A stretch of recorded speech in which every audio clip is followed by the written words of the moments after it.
Pengumuman kebijakan terbaru di tanggal 15 Juli 2025. Kebijakan terbaru ini banyak kegelisahan untuk para konten kreator, tentunya di platform media sosial yaitu YouTube. Ada konten kreator yang frustasi berkarya, ada juga yang sampai hapus-hapus konten, dan ada juga sampai ganti tema konten. Nah, ini adanya isu konten edukasi di YouTube membahas tentang kebijakan terbaru di YouTube.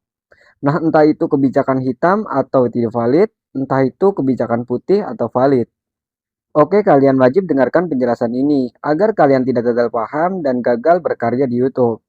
Nah, di sini saya akan cek apa peraturan terbaru kebijakan YouTube di tanggal 15 Juli 2025. Nah, di sini saya akan bertanya, telusuri bantuan tentang kebijakan 15 Juli 2025. Nah, di sini memilih kabar terbaru untuk kreator. Untuk topik lainnya, baca artikel pembaruan kebijakan. Nah, kita tekan saja. Kita pilih untuk pembaruan kebijakan. Nah, nanti tampilan akan seperti ini. Di sini ada bantuan tentang perubahan kebijakan YouTube. Artikel ini merangkum perubahan terkini dan sebelumnya yang dibuat pada kebijakan YouTube. Untuk mengetahui kabar terbaru lainnya yang relevan bagi konten kreator YouTube. Nah, di sini kita bisa untuk membaca perubahan terbarunya program partner YouTube. Di bulan Juli, perubahan pada iklan dari konten sensitif. Nah, di sini ada keterangan pada 15 Juli 2025, kategori sensitif bagian tubuh tersingkap atau dalam kurung hanya gambar akan dihapus dari kategori iklan di YouTube Studio. Pengguna yang saat ini menggunakan setelan tersebut memiliki waktu hingga 15 Agustus 2025. Sebelum pemblokiran yang ada berhenti berlaku, Anda dapat menggunakan kategori lainnya, merujuk pada teks, untuk kontrol yang lebih baik atas iklan di channel Anda. Nah, ini yang dimaksud perubahan pada iklan dari kategori sensitif di tanggal 15 Juli 2025.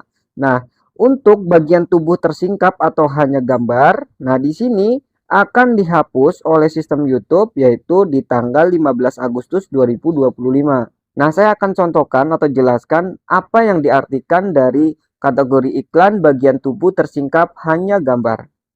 Nah, di sini kita bisa perhatikan ada umum, ada channel, default, kategori iklan. Kita tekan saja untuk kategori iklan. Nah, kita bisa untuk menggeser, ada kategori sensitif. Kita tekan. Nah, kita bisa untuk melihat di sini lebih detail lagi, ada agama, alkohol, bagian tubuh tersingkap dalam kurung hanya gambar. Nah, di sini kita bisa untuk memperhatikan dan tekan saja. Nah, apa yang dimaksud dari intinya bagian tubuh yang tersingkap? Nah, ini ada penjelasan. Nah, gambar model dari gender manapun yang tubuhnya terbuka, dalam kurung tanpa pakaian. Di bagian tengah yaitu badan dan paha bagian atas tidak termasuk bahu. Nah, ini akan dihapus dari sistem YouTube. Nah, di sini kita bisa perhatikan. Kita bisa digeser seperti ini. Nah, di sini ada bagian tubuh tersingkap dalam kurung hanya gambar, ada keterangan untuk blokir. Nah, ini akan otomatis nanti di tanggal 15 Agustus tersebut akan ada pembaruan kebijakan dari YouTube yaitu untuk menghapusnya.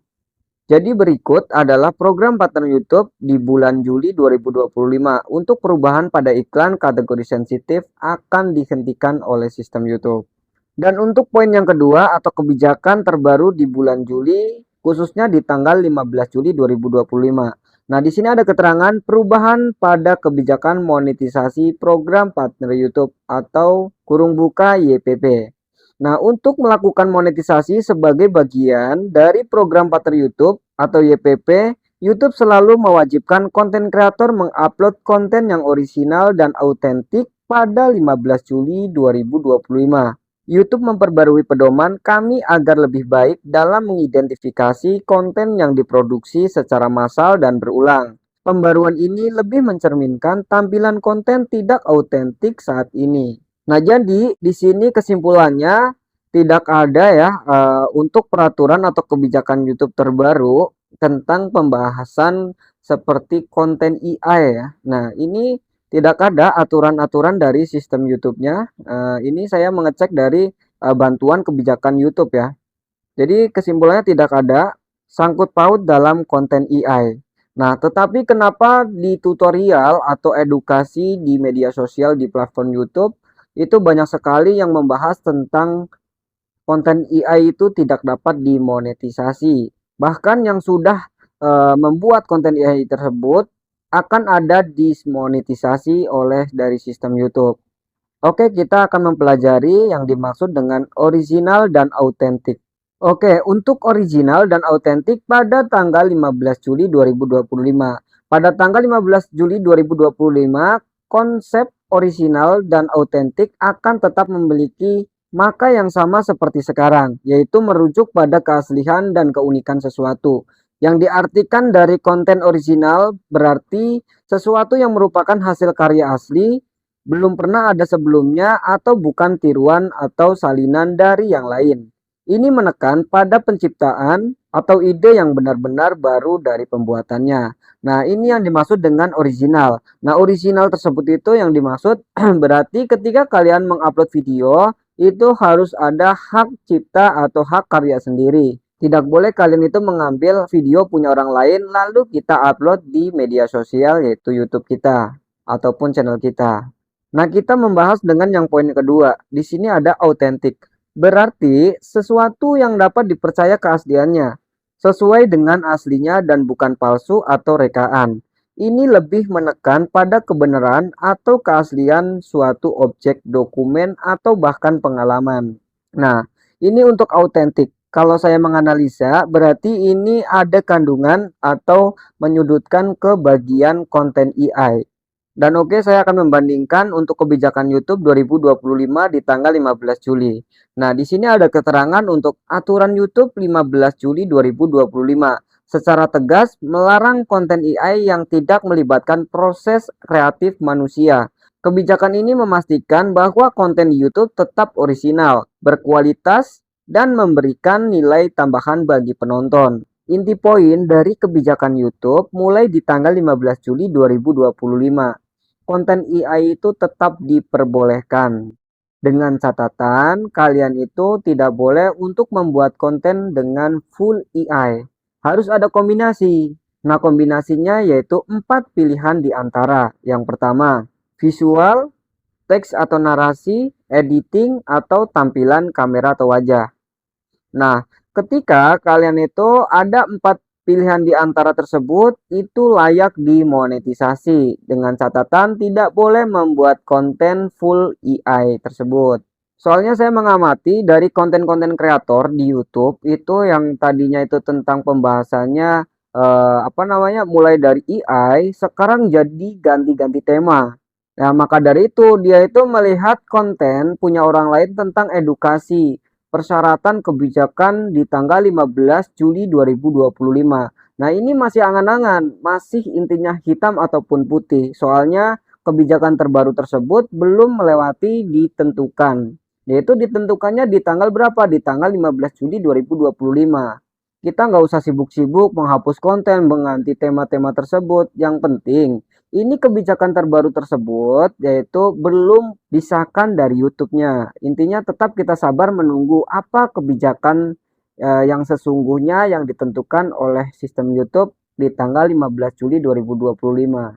Kalau masalah konten AI, full AI itu sebenarnya kebijakan tersebut itu udah lama ya untuk membuat konten AI. Mungkin saya udah pernah membahas di tahun 2024 lalu. Konten AI itu full AI tidak bisa akan dimonetisasi. Nah, mungkin di tahun 2025 ini barulah kita ada kebijakan terbaru. Mulai di tanggal 15 Juli 2025 ada aturan terbaru yaitu tentang konten AI tidak dapat dimonetisasi. Sebenarnya boleh dimonetisasi, yang penting jangan sampai untuk full AI-nya. Nah, di sini saya juga akan memberikan pertimbangan. Ada tertulis yaitu YouTube prioritas konten asli bukan AI. Perkembangan teknologi AI memungkinkan pembuatan konten secara instan dan otomatis. Namun kemudahan ini menimbulkan masalah baru bagi platform seperti YouTube, terutama ketika konten yang dihasilkan bersifat repetitif, mekanis, dan minim nilai kreativitas manusia. Aturan YouTube 15 Juli 2025 secara tegas. Melarang konten AI yang tidak melibatkan proses kreatif manusia. Kebijakan ini memastikan bahwa konten di YouTube tentang original, berkualitas, dan memberikan nilai tambahan bagi penonton. Nah, kesimpulannya intinya boleh saja untuk menggunakan AI. Yang penting pilih di 4 pilihan di antaranya. Seperti itu aja, sangat simpel kok. Jadi nggak usah takut. Yang penting kalian itu tetap ada kombinasinya. Jangan sampai untuk membuat konten dengan full AI-nya. Nah, di sini kita lanjut untuk YouTube memberikan batasan jelas terkait penggunaan AI dalam pembuatan konten. Misalnya, hanya menggunakan narasi, menonton tanpa analisis, ilustrasi AI, atau animasi video pendek tanpa cerita. Konten yang terindikasi menggunakan AI tidak akan bisa dimonetisasi. Hal ini wajib diperhatikan oleh para konten kreator. Nah, kan di sini sudah tertera dan sudah terjelaskan ya. Tanpa analisis, itu kan menggunakan dengan ilustrasi AI. Jadi ini yang dimaksud dengan pembuatan konten full AI resmi itu tidak boleh dan tidak bisa dimonetisasi. Yang sudah dimonetisasi nanti akan ada kebijakan terbaru di tanggal 15 Juli. Akan direvisi oleh sistem YouTube dan terkena didismonetisasi.